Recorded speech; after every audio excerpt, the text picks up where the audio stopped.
स्वागत है आप सभी का Shashi sir official YouTube channel में। चलिए स्टार्ट करते हैं आज का क्लास। जो बच्चे नए आए हैं प्लीज़ चैनल को सब्सक्राइब करके बेल आइकन को ज़रूर प्रेस कर ले ताकि इसी तरह के जानकारी भरे वीडियोस लगातार आपको मिलते रहें। जो बच्चे अब तक इससे पहले के वीडियोज़ नहीं देखे हैं प्लेलिस्ट में जाकर उनको भी बड़ी आसानी से आप देख सकते हैं। चलिए शुरू करते हैं। आज हम लोग देखेंगे कवि कुंवर नारायण की कविता एक वृक्ष की हत्या, कविता का भावार्थ। चलिए शुरू करते हैं। अब की घर लौटा तो देखा वह नहीं था। कवि कह रहे हैं कि इस बार जब मैं अपने घर लौटा तो देखा वह नहीं था। कौन? पेड़ की बात की जा रही है। वही बूढ़ा चौकीदार वृक्ष। कवि कहते हैं कि इस बार जब घर लौटा तो मुझे नहीं मिला। कौन नहीं मिला भाई? वही बूढ़ा चौकीदार वृक्ष जो हमेशा मिलता था दरवाजे पर तैनात। इस पंक्ति को समझिए। कवि जो हैं पेड़ को बूढ़ा चौकीदार बताते हैं। पेड़ को क्या बता रहे हैं? बूढ़ा चौकीदार। बूढ़ा इसलिए क्योंकि पुराना था, ठीक है। और चौकीदार क्यों भाई? तो चौकीदार इसलिए कहा गया है क्योंकि जिस तरह चौकीदार घर की रखवाली करता है ठीक उसी तरह पेड़ पर्यावरण की रखवाली करता है। पेड़ किसकी रखवाली करता है? पर्यावरण की। ऑक्सीजन कार्बन डाइऑक्साइड का जो भी संतुलन है वो बनाए रखने का काम कौन करता है? पेड़। इसीलिए कवि ने कहा है पेड़ को बूढ़ा चौकीदार। बूढ़ा इसलिए क्योंकि पुराना है और चौकीदार इसलिए क्योंकि वह किसकी रखवाली करता है? पर्यावरण की। जो हमेशा मिलता था दरवाजे पर तैनात। कवि कहते हैं कि हमेशा मेरे दरवाजे पर ये पेड़ जो है खड़ा मिलता था, तैनात मिलता था, अपना ड्यूटी लगातार करता रहता था। पुराने चमड़े का बना उसका शरीर। कवि कहते हैं कि उसका जो शरीर है पुराने चमड़े का बना था, अर्थात उसका जो छिलका है, उसका जो ऊपरी परत है वो क्या हो गया था? पुराना हो गया था। वही सख्त जान, लेकिन फिर भी क्या था? सख्त था। सख्त का मतलब होता है कड़ा। वही सख्त जान, झुर्रियोंदार खुरदरा, तना मैला कुचैला। कवि कहते हैं कि उसका जो तना था वो झुर्रियों से भरा था। झुर्री देखिएगा, बूढ़ा आदमी हो जाता है तो उसका जो स्किन है, उसका जो त्वचा है हल्का हल्का ढीला पड़ जाता है, हल्के हल्के काले उसमें बिंदी बिंदु जैसा कुछ पड़ जाता है जिसको कहते हैं झुर्री पड़ना, ढीला हो जाता है स्किन। तो कवि कह रहे हैं कि इसका भी जो स्किन है, इसकी भी जो त्वचा है क्या हो गई? उसमें झुर्रियाँ पड़ गई, ढीला हो गया। खुरदरा, खुरदरा मतलब उबड़ खाबड़। तना मैला कुचैला, और तना क्या है? मैला कुचैला है, साफ और स्वच्छ नहीं है। राइफल सी एक सूखी डाल। कवि कहते हैं कि एक डाल जो पेड़ से निकल रही है, सूखी हुई है, उसको देखकर ऐसा लग रहा है कि चौकीदार जो है अपने हाथों में क्या लिए हुए है? राइफल लिए हुए है। इसलिए कवि कह रहे हैं कि राइफल सी एक सूखी डाल, एक पगड़ी फूल पत्तीदार। कवि कहते हैं कि उसके ऊपर का जो हिस्सा है पेड़ का, जिसमें नए नए कोपल निकल रहे हैं, नए नए हरे भरे कोपलों को देखकर ऐसा लग रहा है कि चौकीदार अपने माथे पर हरी भरी क्या बांधे हुए है? पगड़ी बांधे हुए है। यहाँ पगड़ी का अर्थ यही समझना है।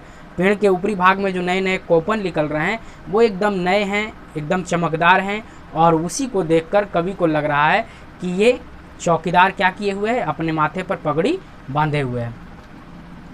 पाँव में फटा पुराना जूता। कवि कहते हैं कि इसके पाँव में क्या है? फटा पुराना जूता, अर्थात पेड़ों की वे जड़ें जो धरती से बाहर निकली हुई हैं एकदम टूट फूट गई हैं। उसी को कह रहे हैं कि ये क्या है? फटा पुराना जूता की तरह प्रतीत हो रहा है। चरमराता लेकिन अक्खड़ बलबूता।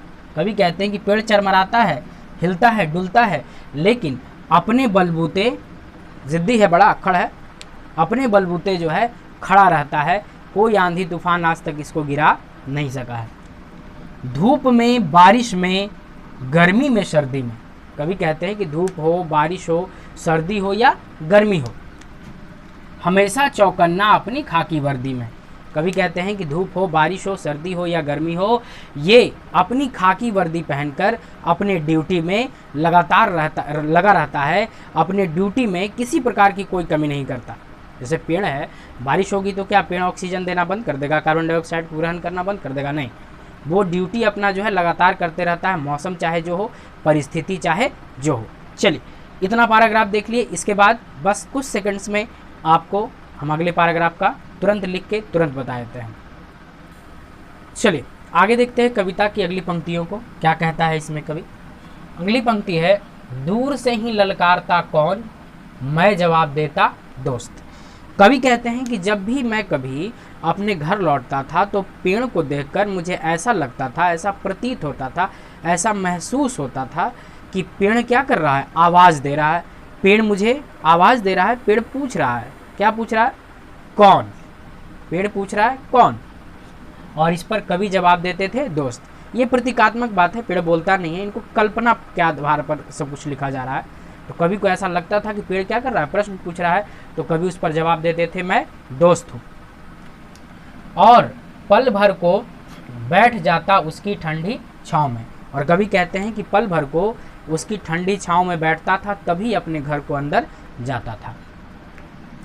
दरअसल शुरू से ही था हमारे अंदेशों में कहीं एक जानी दुश्मन। कवि कहते हैं मुझे शुरू से ही अंदेशा था कि कोई एक जाना पहचाना दुश्मन है जो पेड़ को निश्चित तौर पर क्या करेगा, काट देगा। और हुआ भी यही, पेड़ को जो है काट दिया गया, पेड़ कट गया, मनुष्य ने उसे काट दिया। कि घर को बचाना है लुटेरों से।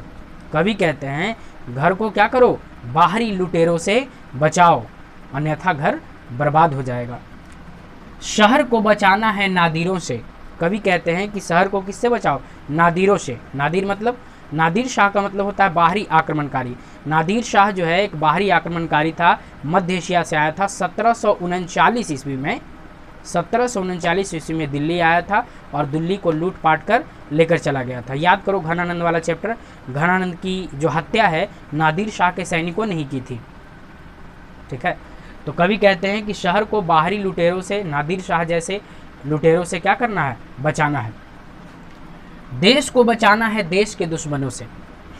कवि कहते हैं देश को किससे बचाना है, देश के दुश्मनों से। देश के दुश्मन कौन, देश के दुश्मन आतंकवादी हैं, उग्रवादी हैं, भ्रष्ट जनता है, या जो भी भ्रष्ट सरकारी तंत्र या जो कुछ भी है भ्रष्ट, वो सब देश का क्या है, दुश्मन है। बचाना है नदियों को नाला हो जाने से। कवि कहते हैं कि क्या करना है, नदियों को नाला होने से बचाना है। नदी स्वच्छ होती है, नदी बड़ी होती है, लेकिन नाला क्या होता है, नाला आकार में छोटा होता है, ठीक है, नाला गंदा होता है। लेकिन कवि कहते हैं कि अगर जल प्रदूषण इसी प्रकार बढ़ता रहा, नदी इसी तरह गंदी होती रही, तो वो दिन दूर नहीं कि नदी जो है क्या बन जाएगी, नाला बन जाएगी। नाला इतना आकार भी छोटा हो जाएगा और उतनी ज़्यादा दूषित भी हो जाएगी। इसीलिए जल प्रदूषण को रोको, नदी को नाला होने से बचाओ। नेक्स्ट है, बचाना है हवा को धुआं हो जाने से। सुने होंगे कुछ साल पहले जो है, एक आध साल पहले, बहुत पहले तो नहीं, जब तक लॉकडाउन नहीं लगा था, दिल्ली गैस चैम्बर में बदल गई है, दिल्ली की हवा जहरीली हो गई है। तो ऐसा क्यों हुआ, क्योंकि वायु प्रदूषण लगातार क्या हो रहा है, बढ़ रहा है। तो कवि कहते हैं कि यदि वायु प्रदूषण इसी प्रकार बढ़ता रहा तो आगे एक समय ऐसा आ जाएगा कि हवा में, वायु में, प्राण वायु में इतनी ज़्यादा हानिकारक गैसें मिल जाएंगी, इतनी ज़्यादा हानिकारक गैसें मिल जाएंगी कि हमारा जो सांस लेने लायक हवा है नहीं बचेगा और हवा क्या बन जाएगा, धुआं बन जाएगा। बचाना है खाने को जहर हो जाने से। हम लोग जो भोज्य पदार्थ आज ग्रहण कर रहे हैं वो 2-3 कारणों से, एक तो मिलावट के चलते कोई चीज़ शुद्ध नहीं मिलता, और दूसरा बहुत अधिक कीटनाशक, उर्वरक इत्यादि का प्रयोग किए जाने के कारण भी हमारा भोजन क्या हो रहा है, दूषित हो रहा है। इसीलिए कवि कहते हैं कि खाने को जहर होने से बचाओ, अर्थात उर्वरकों, कीटनाशकों का कम से कम प्रयोग करो और साथ ही साथ मिलावट को रोको, ठीक है। चलिए आगे देखते हैं। बचाना है जंगल को मरुस्थल हो जाने से। कवि कहते हैं कि यदि हमारे जंगल इसी तरह कटते रहे, हमारे जंगल जिनको लगातार काटा जा रहा है, हमारे जंगल अगर इसी तरह कटते रहे कि वो दिन दूर नहीं रहेगा जब जंगल के स्थान पर हमें क्या मिलेगा, मरुस्थल मिलेगा, जंगल का नामो निशान मिट जाएगा। तो कल्पना कीजिए उस समय की कि हम प्राणवायु, हम ऑक्सीजन कहाँ से ग्रहण करेंगे। इसलिए कवि कहते हैं कि बचाना है जंगल को मरुस्थल हो जाने से, यानी वृक्षारोपण को बढ़ाओ और पेड़ के कटाव को रोको। बचाना है मनुष्य को जंगल हो जाने से।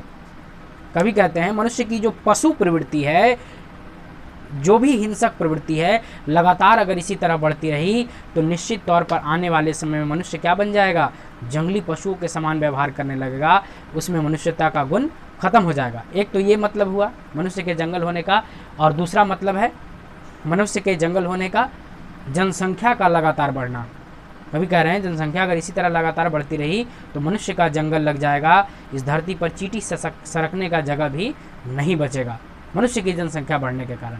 ठीक है, आई बात समझ में? आप दोबारा या पॉज करके भी इस चीज़ को सुन सकते हैं ज़्यादा समझने के लिए। ठीक है, तो मिलते हैं नेक्स्ट क्लास में नए वीडियो के साथ। अगले वीडियो में इसी अध्याय का प्रश्नोत्तर हम लोग हल करेंगे। ठीक है, तब तक के लिए सबको जय हिंद।